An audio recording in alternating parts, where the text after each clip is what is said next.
अस्सलामुअलैकुम वरहमतुल्लाहि वबरकातुहू। बिस्मिल्लाहिर्रहमानिर्रहीम। दोस्तों, हज कमेटी 2025 के अंदर में पिछले मंडे को 3 सर्कुलर जारी किए हैं, उसके ऊपर हम बात करेंगे। और दूसरा, काफ़ी सवाल आ रहे हैं हाजियों के कि दूसरी किस्त तो आ चुकी है, अभी तीसरी किस्त में कितना अमाउंट भरने का आएगा हमको और टोटल खर्चा कितना होगा हज का, उस हिसाब से हम आज के वीडियो में ये बात करेंगे इंशाल्लाह।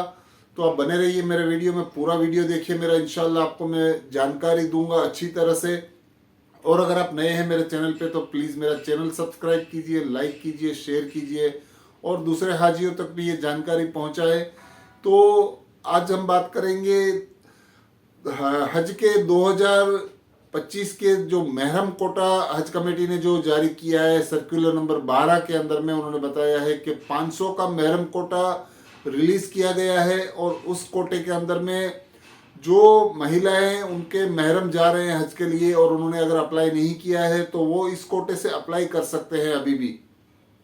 इस वजह से उनके 500 के कोटे के अंदर में अगर ज़्यादा अगर फॉर्म आते हैं, यानी 500 से ज़्यादा अगर पूरे इंडिया से फॉर्म आते हैं तो उसका भी कुर्रा होगा, ड्रॉ होगा और उसमें से भी सिलेक्शन होगा। और बाकी की जो वेटिंग लिस्ट में जाएंगे 500 से ज़्यादा अगर हाजियानियाँ अगर अप्लाई करेंगी तो इस वजह से उन्होंने महरम का कोटा 500 का रखा है, वो रिलीज़ हो चुका है। और इस कोटे की आखिरी तारीख 9 दिसंबर दी गई है। उससे पहले अगर कोई लेडीज़ जो अपने भाई जा रहे हैं हज के लिए, या तो अपने शोहर जा रहे हैं या तो अपने फादर जा रहे हैं, इस तरह के लोग जो हाजी जा रहे हैं हज के लिए, उनके साथ वो अगर अभी जुड़ना चाहती हैं, जो उनकी पहले फाइनेंशियल कंडीशन अच्छी नहीं थी या तो उनका कोई जाने का इरादा नहीं था और बाद में उन्होंने अभी इरादा बनाया है, तो वो महरम कोटे के अंदर में अप्लाई करके अपने हस्बैंड, भाई या तो अपने फादर से जुड़ सकती हैं इसी कोटे में। और उनका कवर नंबर साथ में ही दिया जाएगा, यानी उसमें भी कुछ रूल्स है, वो रूल्स और गाइडलाइंस आपको पढ़ के ही वो अप्लाई करना है। अगर उनके फादर या भाई या तो उनके किसी का भी कोटा अगर 5 से ज़्यादा कवर नंबर में है तो उनको उसके साथ में नहीं ऐड करेंगे हज कमेटी वाले। 5 से कम कवर में उनके हाजी होने चाहिए जो उनके जाने वाले पहले से कंफर्म हो चुके हैं, तो उसके कवर में उन लोगों को ऐड किया जाएगा। यानी ये भी बहुत जानना जरूरी है कि जो उनके जाने वाले घर के अफराद हैं उनका कवर में 5 लोगों से कम हाजी होंगे तो ही उनको महरम के अंदर में ऐड किया जाएगा। इस तरह की गाइडलाइन से अप्लाई करने से पहले आपको जानना जरूरी है। तो अगर आप महरम कोटे से अप्लाई करना चाहते हैं तो 9 दिसंबर से पहले अप्लाई कर लीजिए, और उसके बाद अगर आप अप्लाई करेंगे तो आपका अप्लाई वैलिड नहीं होगा। तो जो भी माँ, बहन, बेटी जो भी अपने महरम कोटे के अंदर में अप्लाई करना चाहते हैं वो जल्द से जल्द अप्लाई कर ले और अपने साथ वाले जो जाने वाले हैं भाई बहन, भाई या तो फादर या तो उनके घर वाले जो भी है, उनके साथ अपना कवर नंबर के साथ अटैच नाम करवा ले। इस तरह से उनको अप्लाई करना पड़ेगा। और दूसरी बात हम करेंगे, हज की दूसरी किस्त जो आई है 1,42,000, तो 1,42,000 आपको 16 दिसंबर तक भरनी है। और 16 दिसंबर से पहले पहले आपको ये पैसा भर देना है, क्योंकि हज कमेटी का आगे बढ़ाने का कोई इरादा है नहीं है, उस बारे में अभी कुछ पता नहीं चला है। तो उससे पहले ही आप पैसा भरने की कोशिश करें, हो सकता है डेट आगे भी बढ़ाई जाए।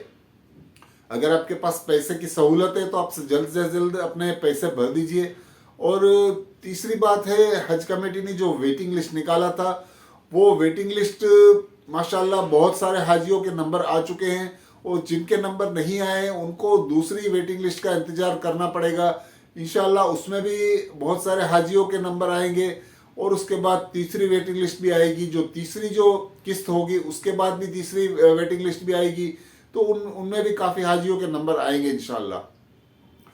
तो आज हम मेन पॉइंट यह है आज के वीडियो का कि हम लोग पैसा कितना भरेंगे हज कमेटी को और खर्चा टोटल कितना आएगा।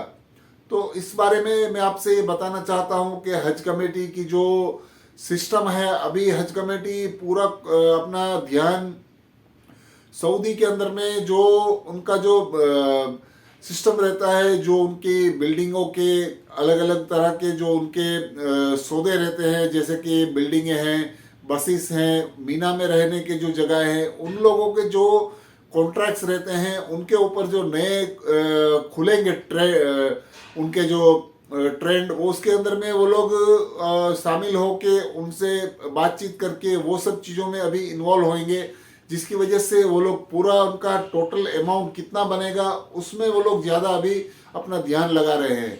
तो इस वजह से हज कमेटी का पूरा ध्यान अभी सऊदी के अंदर में जो बिल्डिंग है, बसें और मीना के जो टेंट लगेंगे उसमें कितना खर्चा आएगा, उसके अंदर में जो लोग कॉन्ट्रैक्ट बेसिस पे या तो जिस बेसिस पे भी वो लोग जो बातचीत करेंगे, उस हिसाब से उनका अमाउंट जो फिक्स होता है वो अमाउंट अभी वो हज कमेटी डिसाइड करेगी उनके साथ बातचीत करके। और उसके बाद जो खर्चे का टोटल अमाउंट हज कमेटी जो निकालेगी, उसके अंदर में फाइनल कोटा तैयार होगा हज कमेटी के अमाउंट का, कितना खर्चा टोटल सऊदी में आएगा और फ्लाइट का कितना खर्चा आएगा। उस तरह से पूरे खर्चे मिला के जो तीसरी किस्त बनेगी वो तीसरी किस्त तैयार होगी, और तीसरी किस्त इस तरह से तैयार करने के बाद हज कमेटी वो तीसरी किस्त रिलीज करेगी।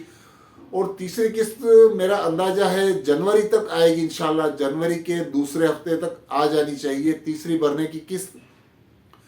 तो तीसरी किस्त के अंदर में मैं आपको एक चीज बता देता हूं कि तीसरी किस्त का अंदाजा फिलहाल तो कुछ लगाया नहीं जा सकता है, लेकिन एक चीज मैं आपको बता सकता हूं कि जो पिछले साल हज कमेटी का जो अमाउंट था, टोटल अमाउंट मैं आपको बता रहा हूं, वो जो जगह से वो कोटा था वो आप हज कमेटी की वेबसाइट पे भी दे सकते हैं। अगर मेरे पास होगा तो मैं भी आपको स्क्रीनशॉट में दे के बता दूंगा। तो वो जो कोटा है उसके अंदर से 25 से 30 हजार रुपये एक्स्ट्रा समझ के आप चलिए। मुझे वो एक आध दो फिगर याद है, वो आपके बता देता हूँ कि हज कमेटी का जो दिल्ली का जो पिछले साल का फिगर था वो मेरे ख्याल से 3,30,000 रुपये के आसपास था। हज कमेटी को जो हाजियों ने भरा था 2024 के अंदर में, उसके अंदर में आप 25 से 30 हजार रुपये ऐड कर लीजिए, वो हिसाब से फाइनल फिगर दिल्ली से हज कमेटी का हो सकता है। इस तरह से ये मुंबई की बात करें तो मुंबई के अंदर में मेरे ख्याल से 3,32,000 के आसपास जो फिगर था हज कमेटी का, वो फिगर के हिसाब से उसमें आप 25-30 हजार ऐड कर लीजिए।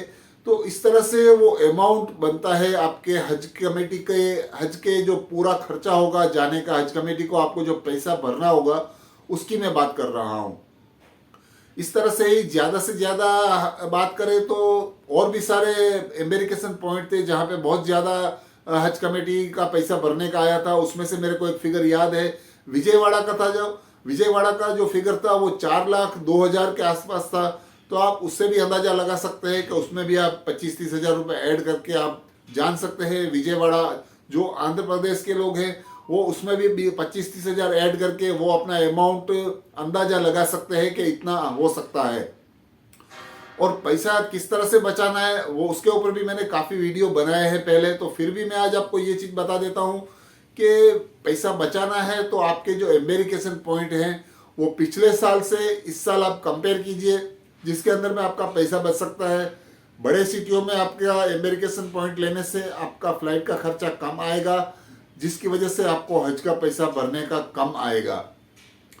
तो ये मेन पॉइंट है हज कमेटी का जो मैं आपको बता रहा हूँ वो खर्चे का। और इस तरह से ही खर्च का तीसरी किस्त का अंदाजा वैसे भी लगाना तो मुश्किल है, कोई बता नहीं सकता है कितना खर्चा आएगा, क्योंकि वो हज कमेटी के जो सऊदी में अमाउंट फिक्स होते हैं उसके ऊपर से पूरा उन लोग हिसाब लगा के उसके बाद जो फिगर बनता है एक एक हाजी का, वो फिगर हज कमेटी अनाउंस करती है तीसरी किस्त के अंदर में।